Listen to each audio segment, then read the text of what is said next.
आषाढी एकादशी बेळगावमध्ये भक्तिभावाने साजरी। आषाढी एकादशी निमित्त एकीकडे वारकरी आणि असंख्य भाविक पंढरपूरच्या दिशेने रवाना झाले आहेत, तर शनिवारी आषाढी एकादशी निमित्त शहर आणि परिसरातील विठ्ठल रखुमाई मंदिरात विविध कार्यक्रमांचे आयोजन करण्यात आले होते।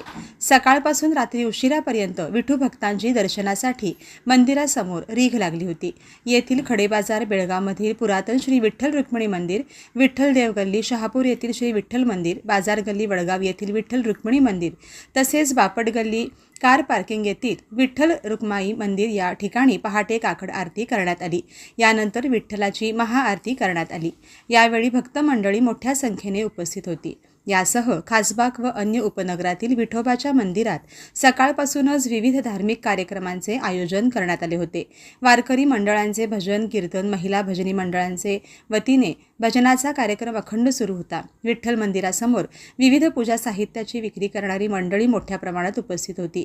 शहरात विविध ठिकाणी आषाढी एकादशी निमित्त दिंडी पालखी मिरवणूक काढण्यात आली होती। आषाढी एकादशी निमित्त बहुसंख्य भाविकांनी उपवास धरला होता।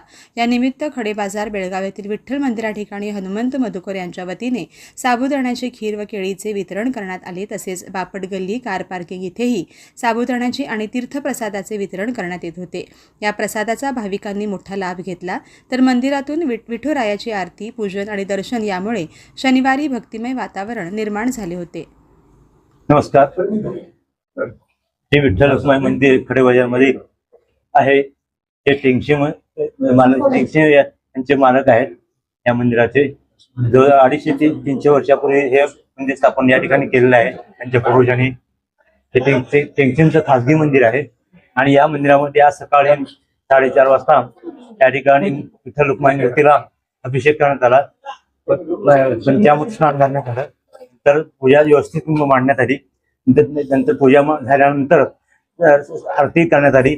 आरती करून नंतर पुष्प झालं। त्यानंतर लोकांना देवदर्शनासाठी हे मंदिर खुलं करण्यात आलं। हे मंदिर बऱ्याच वर्षापासून या ठिकाणी स्थापन झालेलं आहे। याचा लाभ बरेच लोक आषाढी आणि कार्तिकेला चांगल्या भक्तिभावाने घेत असतात। मी विठ्ठल रुक्माईच्या चरणी प्रार्थना करतो की या भारतामधील जे जगातील लोकांना घेऊन आरोग्य देऊन त्या ठिकाणी सर्वांच्या कृपा कर आणि सर्वांचं रक्षण कर, कल्याण कर, सुखी ठेव। या ठिकाणी सर्वांची कृपा कर, सर्वांची कृपा करून सर्वांचं रक्षण कर, कल्याण कर। या ठिकाणी मी आभार व्यक्त करतो आणि या ठिकाणी थांबतो। धन्यवाद।